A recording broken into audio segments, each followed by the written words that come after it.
What's up, and welcome to another episode of the Hear From a Student podcast presented by Big Sis, which stands for Boldly Impacting and Growing Students in STEM. I am your host, Brianna Ivy. I'm a Georgia Tech alum and a current electrical engineer at GE Healthcare. As always, the goal of the Hear From a Student podcast is to embrace, encourage, and empower the next generation of great minds and underrepresented youth in STEM. In each episode of the podcast, we're going to get to hear from a student who studied the STEM field in their undergraduate or graduate studies and learn all about their journey as a STEM major.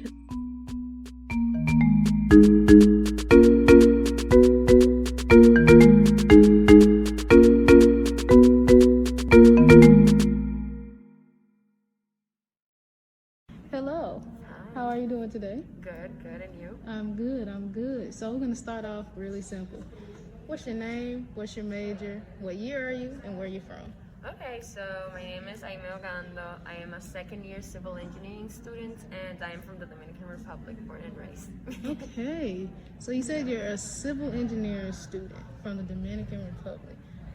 What made you come all the way to Georgia Tech? So was Georgia Tech your number one option? Okay, so ever since I have memory, ever since I was a little kid, my father is also civil engineering, and all I wanted to do was go with him, work, get on some boots, put some jeans on, put my cask, and then just be me, I guess. I pretended to be an engineer for a while. Okay. But I just knew I was really drawn into civil engineering because I'm a people's person. And I also really like math, I really like physics, and I knew that a civil engineering was much more than just some calculations and okay, gave it to you, cool, we have an app, or cool, we have, I don't know what, a wheel. I don't know what we would have. But I knew that I was doing an impact for the people, not only today, not only tomorrow, not only for their whole life. Everything people use are made or have been touched by a civil engineer, whether it is a building, whether it is a road, whether it is a structure. Every single thing a civil engineer needs to, let's say, every structure, every city is planned by a civil engineer. And I just feel like I am drawn into helping people. I am drawn into being given all the resources I have to make sure that everyone has all the resources to be, let's say, to be a great person, to be a great worker, to be a great student. And I just know that civil engineering really allows me to also be a leader and also help guide with my talents, I guess, or with who I am as a person to just improve their lives. Okay. And so Georgia Tech was your number one option for civil engineering? It was kind of weird choosing, let's say, colleges just because from the DR, it was it was not an impulse decision, but you had to really think into it. If you wanted to move to another country, I have no family here. If I wanted to move alone to another country, and just all the uncertainties of money issues, family issues, and just everything. But definitely Georgia Tech was top because since the past 15 years, they have been top 2, top 1, top 3 in civil engineering, and all the programs that I saw they had, meaning minors, meaning concentrations, professors, the impact that the class, I like the classes and their titles, sustainability for the roads, transportation design, urbaning for a city, planning a city, and I just knew that I had so many options I could choose to that I could literally do 2 majors in civil engineering because I could not choose all the classes that I wanted to. And I just felt that Georgia Tech was really the place to me because I could grow into a person that was not the me in the DR, meaning that I could not, in the DR, I would have to stay in a box and that would be what I had to do, but here I could be anything literally. I could be a civil engineer, I could be a leader, I could be a spokesperson. And I knew that this degree and this program here will allow me to just grow. Fantastic. So when I think mechanical versus civil, what would you say the main difference is why you pick one over the other? 100%, yeah. Mechanicals and civil work really close together. But as I mentioned, to me, what makes the difference between mechanical and civil is that civil is for the people. Civil means just society. Means, to me, I call it normal society, meaning just everyday life. We are not, at least I see that civil engineers really don't, let's say, discriminate against rich people or poor people. We do buildings for a community. We do buildings for private corporations. We just literally we work for everyone. But point is that to me, mechanical engineers are definitely the most technical part of, let's say, a structure, or the most technical part of an object. Whereas civil engineers ask, is this really helpful for the society? Will this make an impact? Will this in 3 years not be able to stand on itself? Will this affect the lives of their future generations? Will this, I don't know, like, we really ask those questions that allow us to humanize our structures, to make sure that they are appropriate in an environment, or they're appropriate in a community. Oh, that's a really great explanation of the difference. That's the first time I heard it broken down like that. Yeah. So now you're a student here. What has been maybe your favorite civil project that you've done so far, like for a class or just for fun? To be honest, right now I'm in a class that's called Civil Engineering Systems, and the project we are working right now, I really, really like it. So basically the class is just teaching us, let's say, normal stuff that a civil engineer has to know, like engineering economics, what was the other thing, like math problems, meaning how to calculate, let's say, the cost of a structure or the personal life of a building. And we also talked about, in general, sustainability, smart cities. But mainly it's a project-based, let's say, class. And at the very beginning of the semester, we chose a structure. They had no limitations, meaning it could be still being constructed. It could have been constructed 100 years ago. It could be in India. It could be in Argentina, literally anywhere. And basically, you just had to do a sustainable analysis of it. So we chose the Aswan High Dam, which is a dam in Egypt. And basically, for this semester, we have just been investigating how it was constructed, with what purpose it was constructed, has it fulfilled its purpose? What are the functional characteristics? Meaning, okay, sure, it produces I don't know how many kilowatts of energy, but is it really doing it now?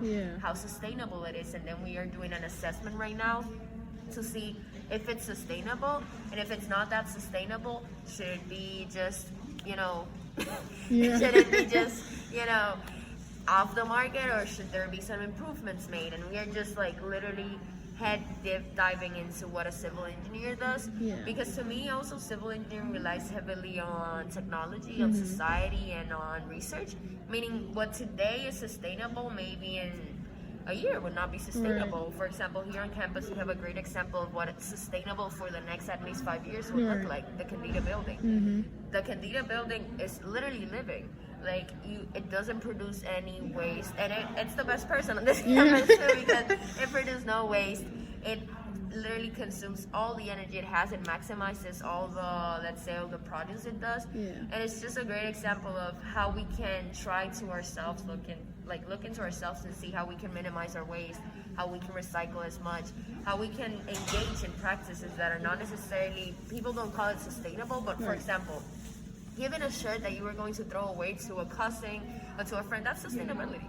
You're literally just trying to avoid waste in a society that's not necessary. Because a shirt, sure, it may look a little dirty, or it may look a little crushed, or it may have a couple of holes, but I know someone wants it. You can give it to someone, and also you're helping the economy, because you're not, let's say, the personal economy, not the government one, but you're helping someone not spend $10 on a thing that they would have easily gotten for like $20, and you're just giving it to them. So you're also like recycling that thing.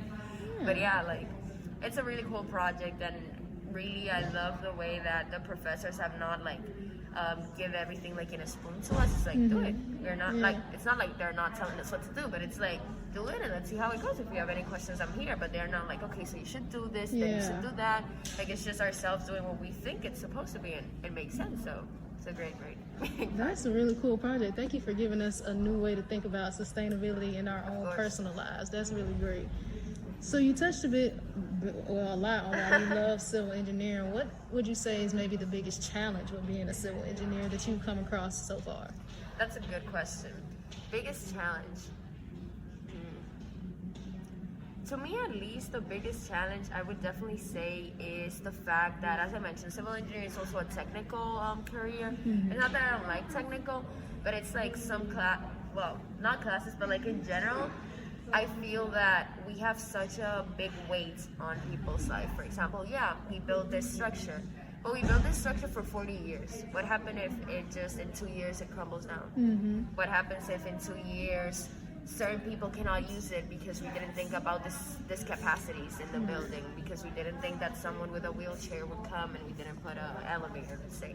There's something that sometimes as a human you cannot take everything into account, and sometimes we don't take into account sustainability as well, because people think of sustainability as green stuff. To me, it's everything. It's social. You know, it's the Candida building. The first thing you see is a ramp. What do you see when you enter a building? Oh, the ramp is I don't know where in the back, or the elevator you have to go I don't know where. The ramp is right there because we want to welcome everyone into the building. We want to make sure that everyone's conscious of what they're doing. Also, cost efficiency. We want to make sure we're choosing the best materials, making sure that those materials really are the best in the market, and we are getting them for a good price, because at the end of the day, I'm not gonna lie, structures are expensive. And structures are expensive, and yeah, most structures last 40 years, 50 years, even 100 years.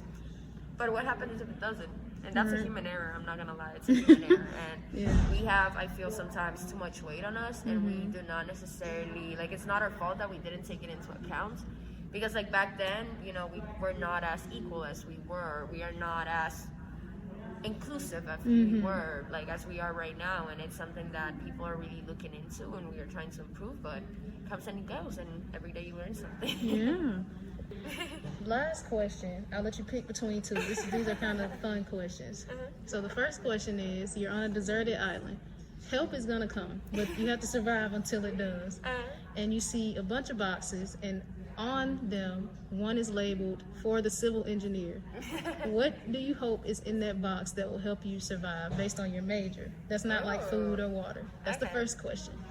The second question that you can choose is, what fictional character do you think you can replace in its universe based on your civil engineering knowledge, and that universe not completely fall apart?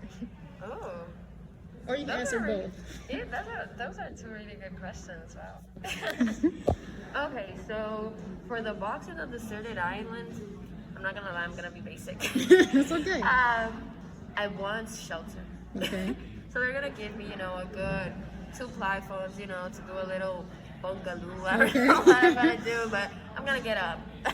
I'm gonna get a little structure in me. Okay. Getting myself warm inside. Something like that, you know, that would be good, of course. You know, I don't know if there's wind, I don't know if there's cats. I don't like cats. I need somewhere to like keep me safe. So that would be my civil engineer box, I'd say. Really nice. Thank you so much for taking the time to answer these questions, and have a great day. You too, thank you.